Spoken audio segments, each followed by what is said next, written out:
Hello दोस्तों, स्वागत है आप सभी का एक बार फिर से हमारे YouTube चैनल पाठ्यकला पर।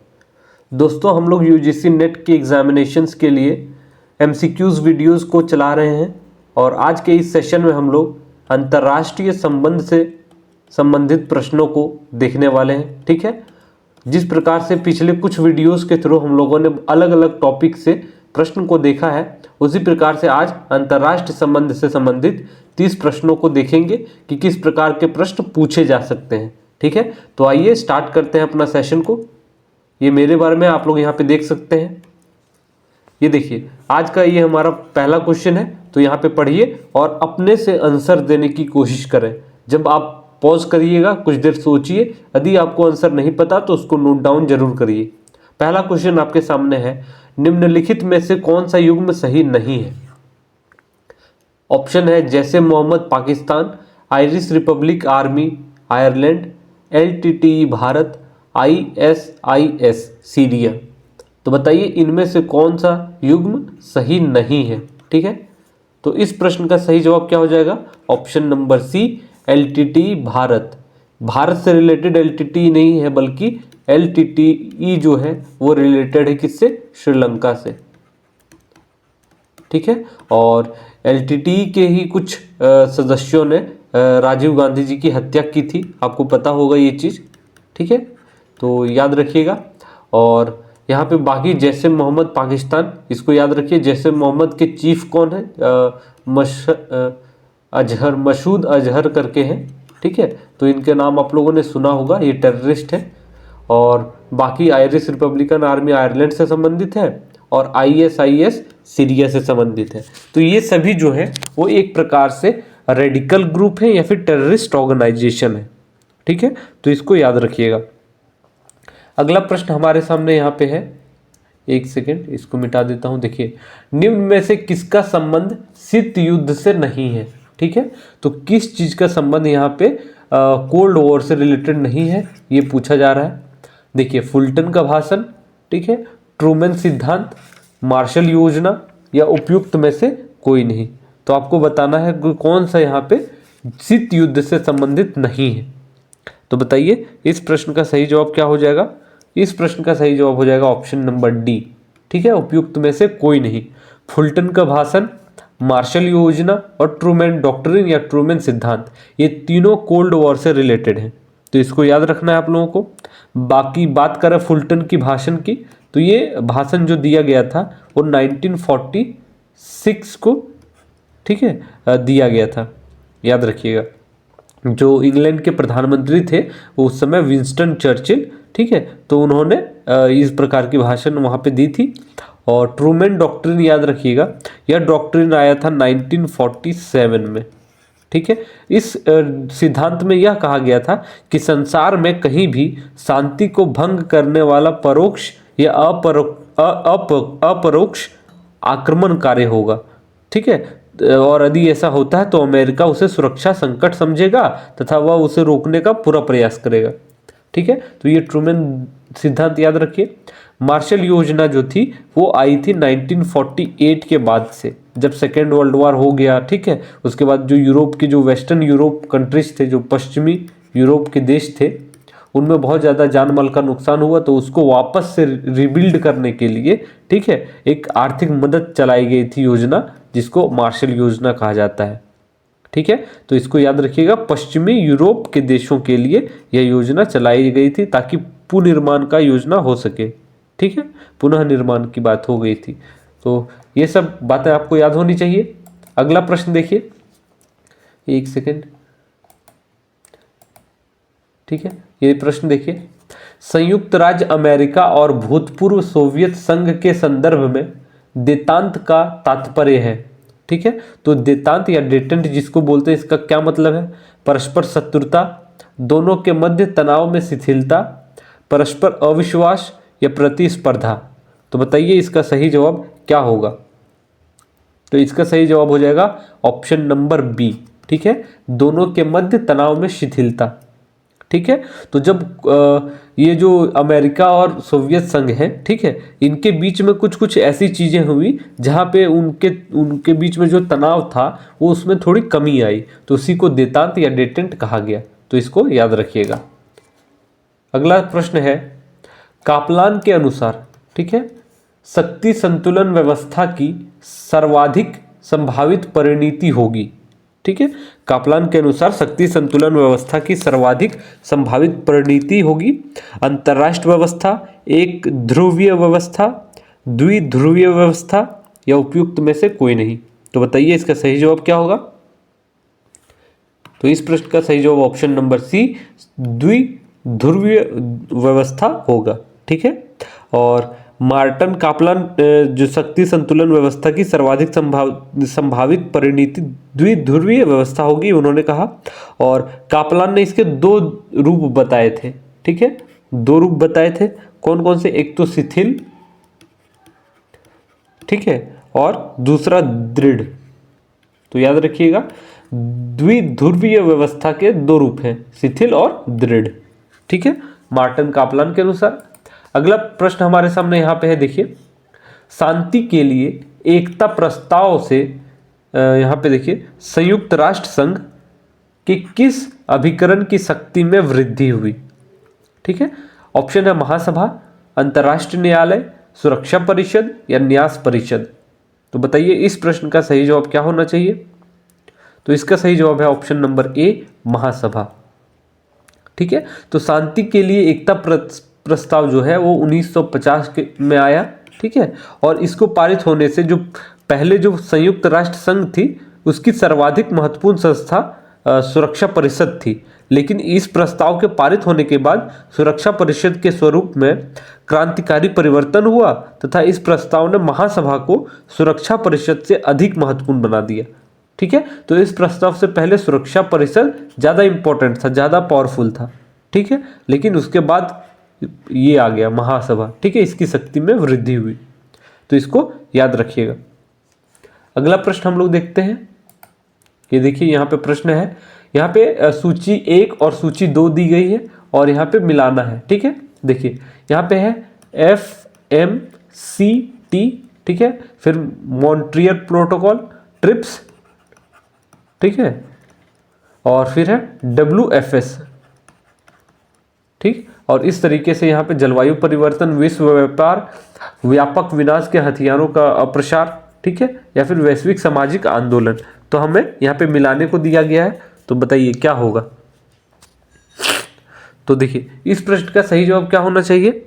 सबसे पहले हम लोग देखते हैं ट्रिप्स। ठीक है, इसको बोलते हैं ट्रेड रिलेटेड इंटेलेक्चुअल प्रॉपर्टी, इस तरीके से कुछ होता है डेफिनेशन। ठीक है, ये देख लीजिए। तो ट्रिप्स अग्रीमेंट जो है वो विश्व व्यापार से संबंधित है, तो इसको याद रखिए। तो सी का टू देखिए इस स्टेटमेंट में है, यहाँ पे देखने को मिलता है।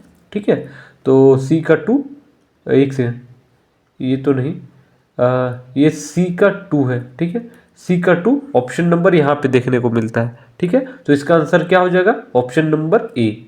ठीक है, ऑप्शन ए सही जवाब हो जाएगा, इसको याद रखिएगा, कंफ्यूज नहीं होना है। देखिए मॉन्ट्रियल प्रोटोकॉल जो है वो रिलेटेड है जलवायु परिवर्तन से। ठीक है, तो बी का 1 यहाँ। ठीक है, तो ऑप्शन नंबर ए सही जवाब हो जाएगा। ए का 3 मिला लीजिए और डी का हो जाएगा 4। ठीक है, तो इस प्रकार से ऑप्शन नंबर ए सही हो जाएगा। सभी को मिला लीजिए। WFS जो है वैश्विक सामाजिक आंदोलन से रिलेटेड है। ठीक है, और FMCT जो है व्यापक विनाश के हथियारों का अप्रसार से संबंधित है। अगला प्रश्न हम लोग देखते हैं। देखिए पॉलिटिक्स एमोंग नेशंस, ठीक है, यह पुस्तक लिखी गई थी किसके द्वारा, HJ मोर्गनथाउ के द्वारा, पामर एंड पार्किंसन के द्वारा, EH कार के द्वारा या उपयुक्त में से कोई नहीं। तो बताना है आपको कि यह बुक जो है पॉलिटिक्स अमंग नेशंस यह किसके द्वारा लिखी गई थी। तो बताइए किसके द्वारा यह किताब लिखी गई है। तो इस प्रश्न का सही जवाब हो जाएगा ऑप्शन नंबर ए। बहुत फेमस बुक है इंटरनेशनल रिलेशंस की, इसको याद रखिएगा। यह 1948 में लिखी गई HJ मोर्गनथाउ के द्वारा। ठीक है, और यह अंतर्राष्ट्रीय राजनीति का पहला ऐसा ग्रंथ है जिसका निर्माण जो है वो सैद्धांतिक पृष्ठभूमि के आधार पर हुआ है। ठीक है, और कुछ जो बुक इनके द्वारा लिखा गया वो आप लोग यहाँ पे नोट डाउन कर लीजिए, मैं बताता हूँ। तो एक उनकी जो बहुत फेमस बुक है उनका नाम है साइंटिफिक मैन, लिखिए scientific man versus power politics, power politics, ठीक है। यह उनकी एक बुक है जो फेमस है। दूसरी बुक का नाम भी आप लोग लिख लीजिए, यह 1946 में पब्लिश हुई थी, ठीक है। एक बुक और है जिसका नाम है in defence of the national interest, ठीक है, in defence of national interest, ठीक है। तो यह बुक के नाम भी आपको याद होने चाहिए, ठीक है। तो ये दो बुक हैं जो मर्गेंथाउ के द्वारा लिखे गए। यह बुक जो है वो 1945 में पब्लिश हुई थी, ठीक है। और एक बुक आप लोग याद कर सकते हैं, उनका नाम यहाँ पे लिख दे रहा हूँ, यहाँ लिखिए डिलेमास ऑफ पॉलिटिक्स, ठीक है। यह बुक 1958 में पब्लिश हुई थी। तो ये 4 बुक आपको याद रखना है जो मर्गेंथाउ ने लिखे हैं। पॉलिटिक्स अमंग नेशंस यहाँ वाले, ठीक है, डायलेमास ऑफ पॉलिटिक्स, ठीक है, 1958 में। उसके बाद scientific man versus power politics, और फिर है in defence of national interest.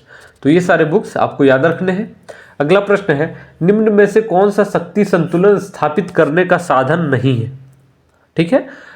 मैत्री संधियां एवं प्रतिमैत्री संधियां, शस्त्रीकरण एवं निशस्त्रीकरण, क्षतिपूर्ति, अहस्तक्षेप। तो बताइए इसमें से कौन सा शक्ति संतुलन स्थापित करने का साधन नहीं है।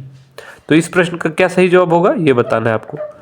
तो इस प्रश्न का सही जवाब हो जाएगा ऑप्शन नंबर डी, ठीक है, अहस्तक्षेप, ठीक है। तो याद रखिएगा, जैसे देखिए शक्ति संतुलन का क्या मतलब होता है कि विभिन्न राज्यों, जो अलग अलग राज्य हैं, उनकी शक्ति 2 पक्षों में लगभग समान रूप से बटी रहे। कोई भी एक पक्ष या एक राज्य अन्य राज्यों पर हावी ना हो, ठीक है, यानी इतना शक्तिशाली ना हो कि वह दूसरे पर हमला कर सके, ठीक है। जैसे एग्जाम्पल के तौर पे आपको बताऊं शक्ति संतुलन का, जिसको बैलेंस ऑफ पावर भी कहा जाता है। जैसे इंडिया ने जब अपना न्यूक्लियर बॉम्ब का टेस्टिंग किया, ठीक है, तो यदि इंडिया और पाकिस्तान का एग्जांपल समझिए, ठीक है, तो बैलेंस ऑफ पावर जो थी वो इधर शिफ्ट कर गई। जब न्यूक्लियर बॉम्ब इंडिया ने टेस्ट किया तो इंडिया के पास ज़्यादा शक्ति आ गई, ठीक है। अब पाकिस्तान पे हमला कर सकता है तो पाकिस्तान नहीं बच पाएगा, ठीक है। तो पाकिस्तान ने भी उसको देखते हुए न्यूक्लियर बॉम्ब की टेस्टिंग की, ठीक है। तो दोनों के बीच में पावर का बैलेंस हो गया, ठीक है। तो इस तरीके से समझिए शक्ति संतुलन को, ठीक है। यानी किसी भी देश पे इतना शक्तिशाली ना हो कि वो दूसरे पे हमला कर ले, ठीक है। तो इसको याद रखना है। और शक्ति संतुलन के अंतर्राष्ट्रीय राजनीति के समीक्षकों के अनुसार जनरली 6 साधन बताए हैं, ठीक है, जिसमें से क्षतिपूर्ति, ठीक है, और हस्तक्षेप होगा, अहस्तक्षेप नहीं, ठीक है, हस्तक्षेप होगा, क्षतिपूर्ति होगा, शस्त्रीकरण होगा, ठीक है, मैत्री संधियां होगी, मध्यवर्ती राज्य होंगे, विभाजन एवं शासन होंगे, ठीक है। तो इस प्रकार से याद रखिएगा। अगला प्रश्न देखते हैं हम लोग। अल्प विकास को समझाने के लिए डिपेंडेंसी थ्योरी का विचार किसने प्रस्तुत किया, ठीक है। तो डिपेंडेंसी थ्योरी के बारे में किनके द्वारा बताया गया, किन्होंने बताया, V.I. लेनिन, समीर अमीन, गुंडर फ्रैंक, या फिर उपयुक्त में से कोई नहीं। तो बताइए अल्प विकास को समझाने के लिए डिपेंडेंसी थ्योरी का विचार किनके द्वारा दिया गया। तो वो थे ऑप्शन नंबर सी, समीर अमीन, ठीक है। इनका नाम याद रखिएगा। और इन्होंने ही वो बताया था कि तीसरी दुनिया के देश अविकसित नहीं अपितु अल्प विकसित हैं, ठीक है, इस सिद्धांत के अनुसार। और एक्चुअली इनका भी नाम आता है कभी कभी, तो याद रखिएगा। अभी इसका आंसर समीर अमीन है, ठीक है। तो अगला प्रश्न की तरफ हम लोग बढ़ते हैं। अभी देखिए इसमें भी मिलाने को दिया गया है सूची 1 सूची 2। इसमें Morgenthau, Bernard Cohen, Martin Kaplan, Emile Bird है, ठीक है। और बाकी यहाँ पे सिद्धांत दिए गए हैं। तो यहाँ पे मिलाइए क्या होगा सही जवाब। देखिए मॉर्गेनथाउ जानते हैं आप लोग रियलिस्ट थिंकर थे, ठीक है। इसका मतलब हुआ यथार्थवादी संप्रदाय से रिलेटेड थे, ठीक है। तो ये हो गया ए का 4। देखिए ए का 4 में 2 ऑप्शन है हमारे पास, तो अभी हमें और कुछ ढूंढना पड़ेगा, ठीक है। उसके बाद आप लोग देखिए खेल सिद्धांत, खेल सिद्धांत से रिलेटेड है इमाइल बर्ड, ठीक है। तो डी का टू देखिए इसमें भी है और इसमें भी है। देखिए यहाँ भी अभी आपको नहीं मिल पा रहा है आंसर, ठीक है, आपको और ढूंढना पड़ेगा। देखिए बर्नार्ड कोहेन और मार्टिन कापलान बच गए, ठीक है। तो कापलान जो है वो रिलेटेड है व्यवस्था सिद्धांत से, ठीक है। सी का वन नदी हम लोग मिलाते हैं तो देखिए इसमें भी है और इसमें भी है, तीनों ऑप्शन यहाँ पे हमें नहीं, सी का वन है यहाँ पे मिल गया ना, हाँ, तो ये सही जवाब हो जाएगा ऑप्शन नंबर ए, ठीक है। तो ऑप्शन ए सही हो जाएगा। इस हिसाब से क्या हो जाएगा, देखिए बी का 3, ठीक है। तो इस तरीके से मैच कर लीजिए और सभी को नोट डाउन कर लीजिए, बहुत इंपॉर्टेंट है सारे कंसेप्ट, ठीक है। अगला प्रश्न हम लोग देखते हैं, निम्नलिखित में से कौन system and process in international politics पुस्तक के लेखक है, ठीक है। तो यह बुक किनके द्वारा लिखी गई है, system and process in international politics. Option है Susan Eaton, Martin Kaplan, Gordon Anderson, David Easton. तो इसका सही जवाब है option number B, Martin Kaplan. तो याद रखिए यह बुक बहुत फेमस है, ठीक है, और यह बुक पब्लिश हुई थी 1957 में। आप लोगों को पता होगा कि बुक के साथ साथ बुक के जो पब्लिशिंग ईयर हैं उनको भी आपको याद रखना है, क्योंकि अक्सर मिलाने को भी अरेंजिंग ऑर्डर अरेंज करने के लिए भी पूछा जाता है। तो ऑप्शन नंबर यहाँ पे बी सही जवाब हो जाएगा, ठीक है। अगला प्रश्न हम लोग देखते हैं, देखिए पाकिस्तान का पहला प्रधानमंत्री कौन थे, ठीक है। तो पाकिस्तान के सबसे पहले प्रधानमंत्री के नाम आपको पता होना चाहिए। ऑप्शन में देखिए क्या है, मोहम्मद अली जिन्ना, ठीक है, जियाउल हक, लियाकत अली या फिर अयूब खान। तो बताइए इसका सही जवाब क्या होगा। तो ऑप्शन इसका सही जवाब जो होगा वो होगा option number B, Liaquat Ali Khan, ठीक है। तो ये सबसे पहले पाकिस्तान के पहले प्रधानमंत्री थे और इनकी बात कही जाए तो इन्होंने 1947 से लेके 51 तक, ठीक है, यह वहाँ के प्रधानमंत्री रहे, ठीक है। और जब ये राजनीतिक एक रैली कर रहे थे रावलपिंडी में तो इनकी हत्या कर दी गई थी, ठीक है। तो याद रखिए। और बात की जाए इनकी तो ठीक है, तो ये जब आज़ादी नहीं मिली थी हमें, भारत की जब अंतरिम सरकार बनी थी, ठीक है, इंटरिम गवर्नमेंट जब बनी थी तो उस समय वो वित्त मंत्री थे, ठीक है, ये याद रखिएगा। वित्त मंत्री थे कब, अंतरिम सरकार में, अंतरिम सरकार में,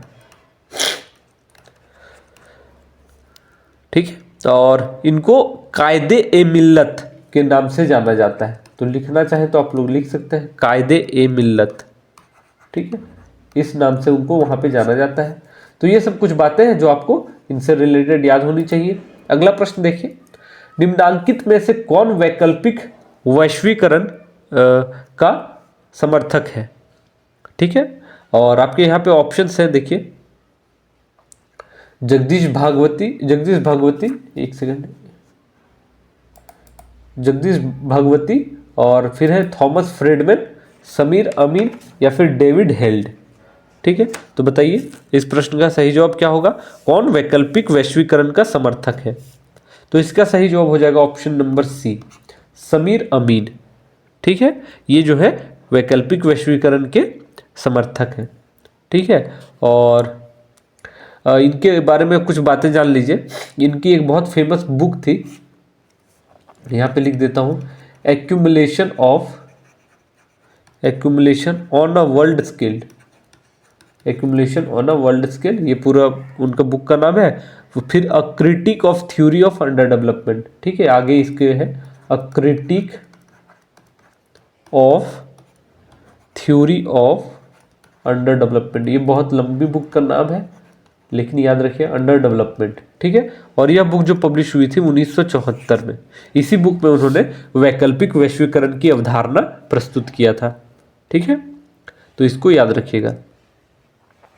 और उन्होंने जैसे यदि इस थ्योरी की बात कही जाए वैकल्पिक वैश्वीकरण के बारे में, तो देखिए उन्होंने यह कहा कि जैसे साम्राज्यवादी युग के प्रारंभ से ही कम विकसित देश जो थे वो इस स्थिति में नहीं थे कि वे अपने खुद के रूप से टिकाऊ विकास प्राप्त कर सके, चाहे उनका प्रति व्यक्ति निर्गत कितना ही रहा हो। ठीक है, तो समीर अमीन साम्राज्यवाद को पूंजीवाद का एक चरण मानने की जगह पूंजीवाद के वैश्विक विस्तार की स्थायी विशेषता मानते हैं। ठीक है, तो इसको याद रखिएगा। अगला प्रश्न हमारे सामने है, विकास वह है जो भविष्य की पीढ़ियों की अपनी जरूरतों को पूरा करने की क्षमता से समझौता किए बिना वर्तमान की जरूरतों को पूरा करता है। वह परिभाषा है मानव विकास, सतत विकास, राजनीतिक विकास या सहस्त्राब्दी विकास। तो इसका सही जवाब क्या हो जाएगा? ऑप्शन नंबर बी, सतत विकास, जिसको सस्टेनेबल डेवलपमेंट भी कहा जाता है। ठीक है, और इस सबसे प्रचलित परिभाषा कब दी गई थी? 1987 में। ठीक है, इसको याद रख लीजिएगा। और ब्रंटलैंड आयोग का नाम आप लोगों ने सुना होगा, ब्रंटलैंड आयोग। ठीक है, इन्होंने अपनी रिपोर्ट में इनके डेफिनेशन दिया था, इसको याद रखिएगा। और इसकी स्थापना जो हुई थी इस आयोग की 1983 में हुई थी। ठीक है, और इन्होंने 1987 में एक बहुत अपनी रिपोर्ट जो पब्लिश की उसका नाम था आवर कॉमन फ्यूचर। इसी में सस्टेनेबल डेवलपमेंट को डिफाइन किया गया, आवर कॉमन फ्यूचर। ठीक है, इस रिपोर्ट का भी नाम आपको याद रखना है। ठीक है, अगला प्रश्न देखिए, प्रेबिस्ट थीसिस का संबंध है। ठीक है, प्रेबिस्ट थीसिस का संबंध किससे है? विकास के सिद्धांत से, क्रांति के सिद्धांत से, लोकतांत्रिक शासन के सिद्धांत से या प्रतिरोध के सिद्धांत से? तो क्या सही जवाब हो जाएगा? ऑप्शन नंबर ए, विकास के सिद्धांत से। ठीक है, तो इसको याद रखिएगा। और राउल प्रेबिस्ट, ठीक है, अर्जेंटीना के जो प्रसिद्ध अर्थशास्त्री थे, उन्होंने लैटिन अमेरिका के आर्थिक विकास और इसकी सैद्धांतिक समस्या पर, ठीक है, अपना प्रभावी अध्ययन 1950 में दिया था। तो ये जो थीसिस उन्होंने दिया वो विकास के सिद्धांत से रिलेटेड था, इसको याद रखना है आपको। अगला प्रश्न देखिए, निम्नांकित में से कौन समुदाय आधारित सतत विकास के सिद्धांत के लिए जाना जाता है या जाती है? आपके ऑप्शन है जियोवनी अरिधी, अर्जुन अप्पादुराई, एलिनोर ऑस्ट्रोम या डेविड हेल्ड। तो इस प्रश्न का सही जवाब ऑप्शन नंबर सी हो जाएगा, एलिनोर ऑस्ट्रोम। ठीक है, इसको याद रखिए। इनकी एक बहुत फेमस बुक है, इसका नाम नोट डाउन कर लीजिए आप लोग, गवर्निंग द कॉमन्स। ठीक है, गवर्निंग द कॉमन्स। ठीक है, यह उनकी बुक है जो पब्लिश हुई थी 1990 के आसपास में। ठीक है, तो उसी बुक में उन्होंने समुदाय आधारित सतत विकास के सिद्धांत के लिए उन्होंने अपना जो थ्योरी दिया था। ठीक है, तो इसको याद रखिएगा। और इनको नोबेल प्राइज भी मिला था। खैर, ये क्वेश्चन देखिए, अल्प विकास का आंद्रे गुंदर फ्रैंक का सिद्धांत किस पर आधारित है? ठीक है, टेक ऑफ संकल्पना पर, महानगर उपग्रह संबंधों पर, सामूहिक क्रिया पर, समान समुच्चयन संसाधन पर। तो इसका क्या सही जवाब हो जाएगा? इसका सही जवाब है ऑप्शन नंबर बी, महानगर उपग्रह संबंधों पर। ठीक है, उनका फ्रैंक का मानना है कि जो पूंजीवाद है उसके माध्यम से हमेशा उपग्रहों वाले राज्यों में गैर विकास का विकास होता है। ठीक है, महानगरों वाले राष्ट्र अपने अतिरिक्त पूंजी के लाभांश से इन्हें और अविकसित बना देते हैं।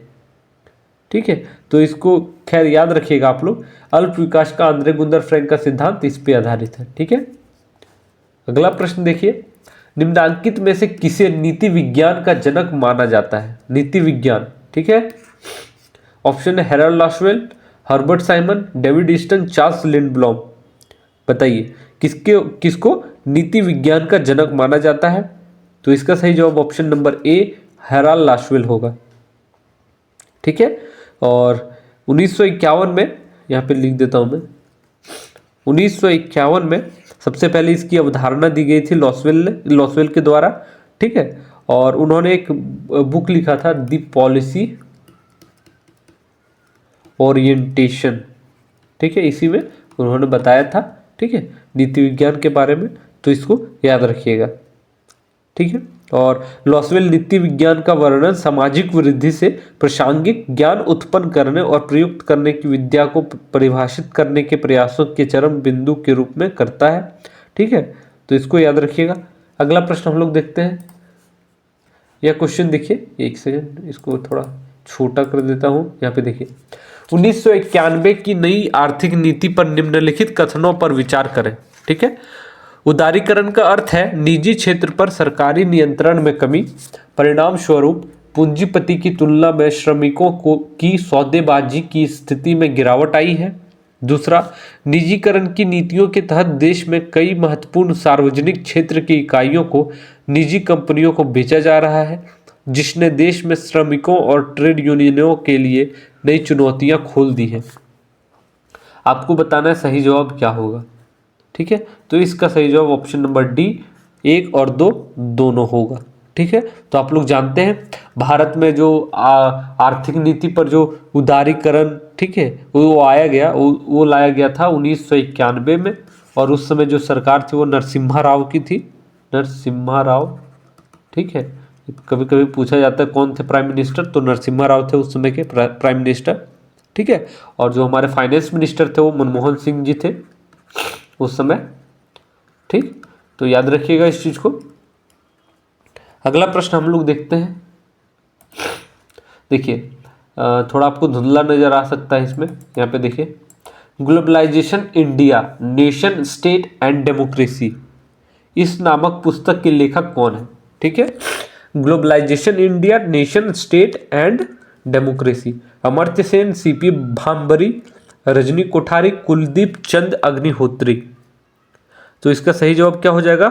इसका सही जवाब है option number B, CP Bhambri, ठीक है। और यह जो बुक है यह 2005 में पब्लिश हुई थी, तो इसको याद रखना है, ठीक है। अगला प्रश्न हमारे सामने यहाँ पे है, देखिए एक सेकेंड, देखिए इस प्रश्न को देखिए।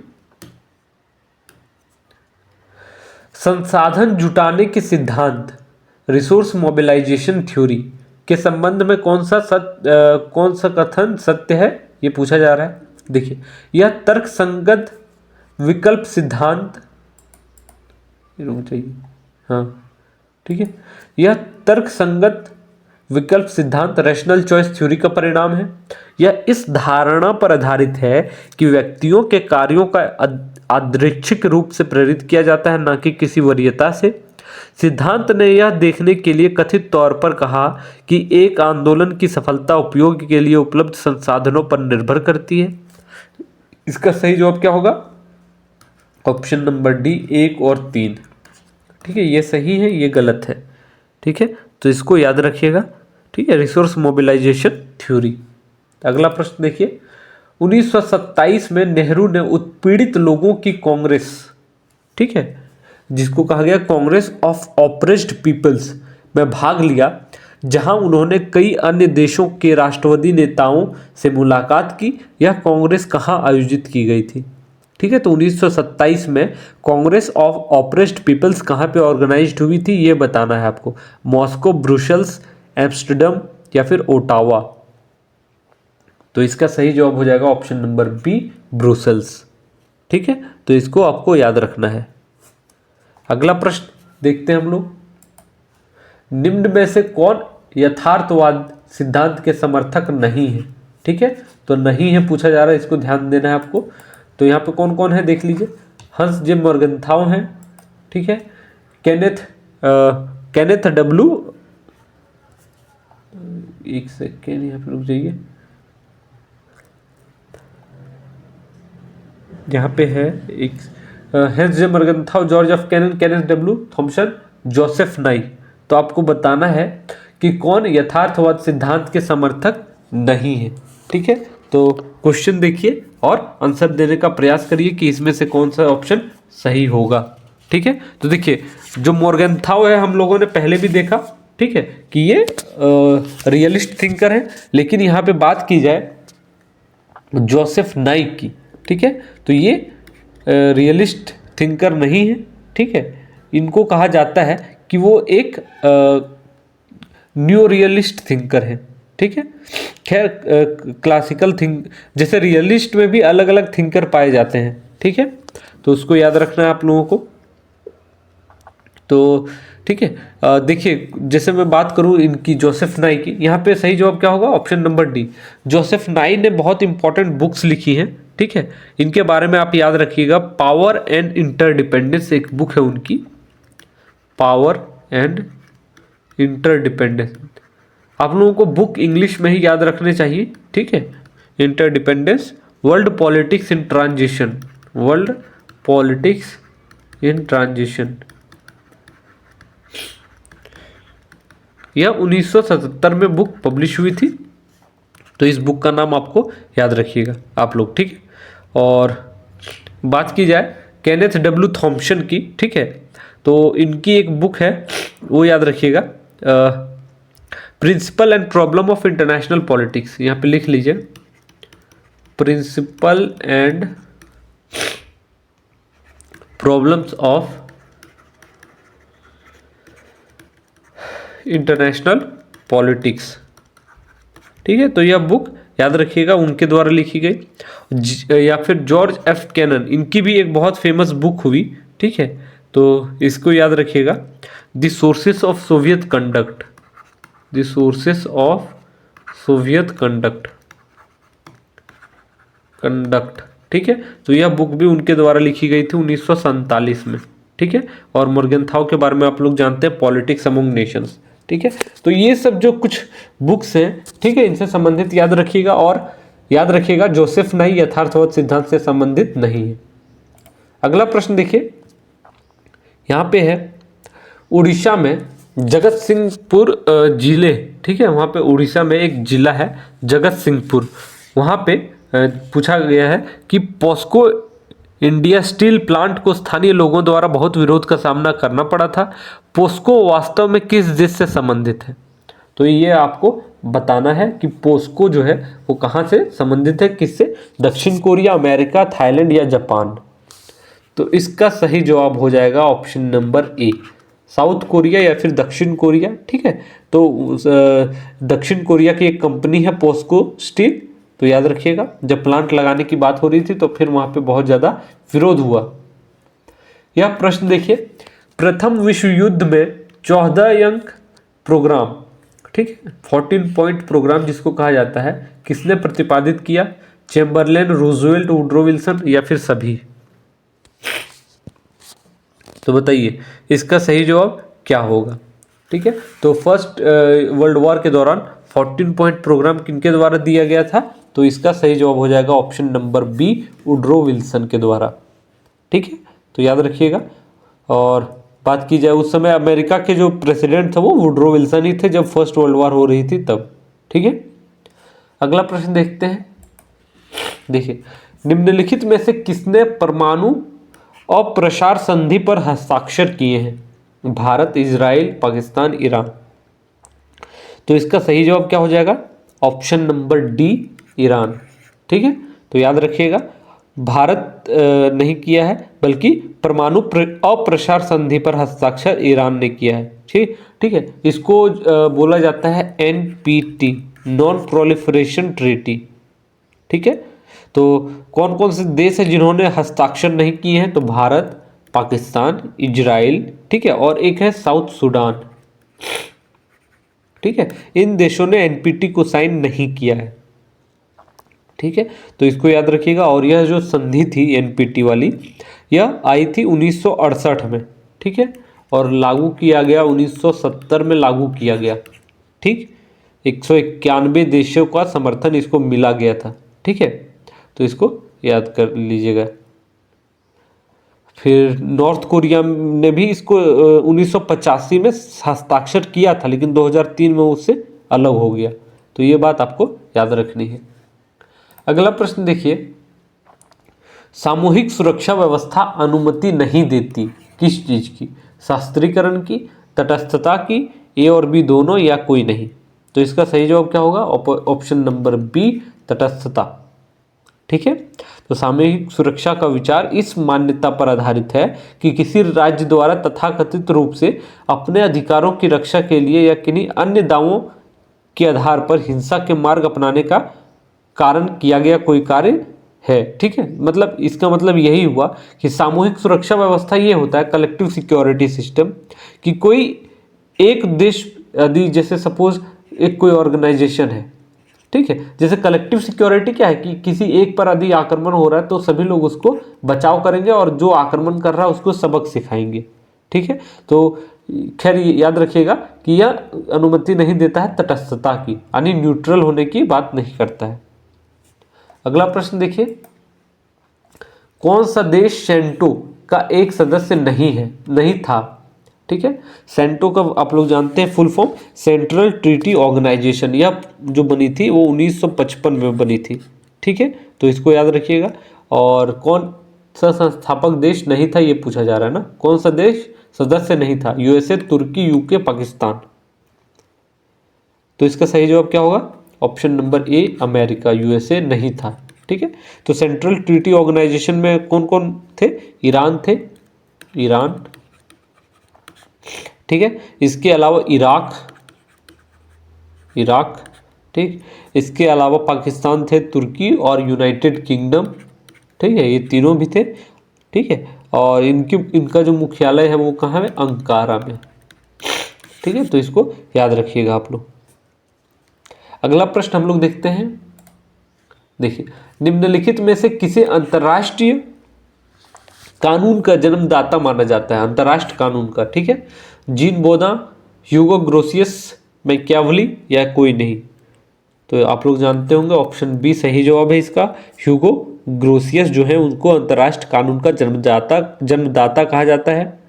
उन्होंने एक बुक लिखी थी on the law of war and peace. ठीक है, बुक का नाम याद रखिएगा, 1625 में बुक पब्लिश्ड हुई थी।